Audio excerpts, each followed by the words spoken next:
পনীৰ বনাব খুজিছিলোঁ। আচলতে পনীৰখিনি মই ভাজি লৈছোঁ ধুনীয়াকৈ, আৰু তাৰ আগত মই এইখিনি আলু আৰু বিলাহী প্ৰেছাৰ কুকাৰত দি বইল কৰি ল'লোঁ। তো ইয়াক ভাঙিম, আৰু লগতে মই নহৰু নিদিওঁ, পিঁয়াজ দিম, আৰু বিশেষভাৱে মছলা ব্যৱহাৰ নকৰোঁ। একদম চিম্পুলকৈ বনাম আজি।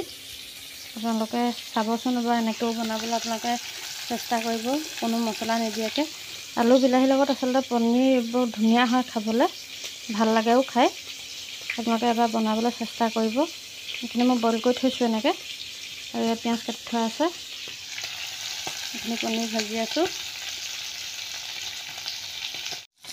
নহ'লে পনীৰখিনি হওঁতে ভাজোঁতে আকৌ অলপ ৰঙাকৈ ভাজিব লাগে, তেতিয়া খাই ভাল লাগে। নহ'লে অলপ কেঁচা গাখীৰ গোন্ধ এটা ওলাই থাকে। আৰু পনীৰো যিহেতু মই ঘৰতে বনাই ল'লোঁ আজি।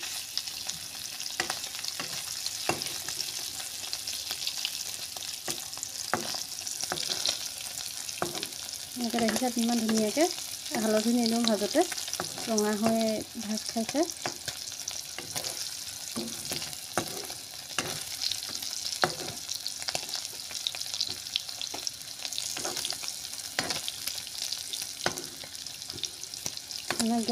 কেৰাহীটো জুইত দিওঁতে কেৰাহীত ঢাকিয়া উৰি গৈছে পূৰা।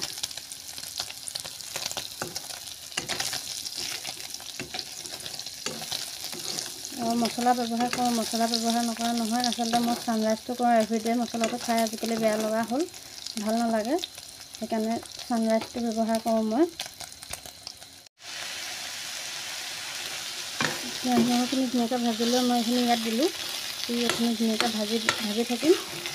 নিমখ হালধি চব ইয়াৰ লগতে দি লোৱা হৈছে।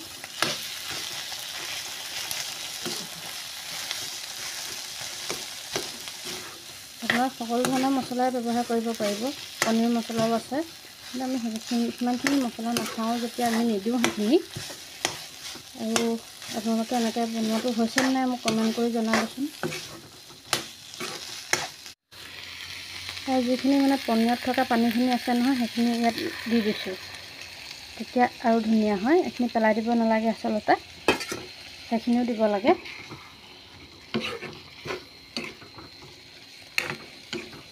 কি ধুনীয়া কালাৰিং হৈছে চাওকচোন আপোনালোকে।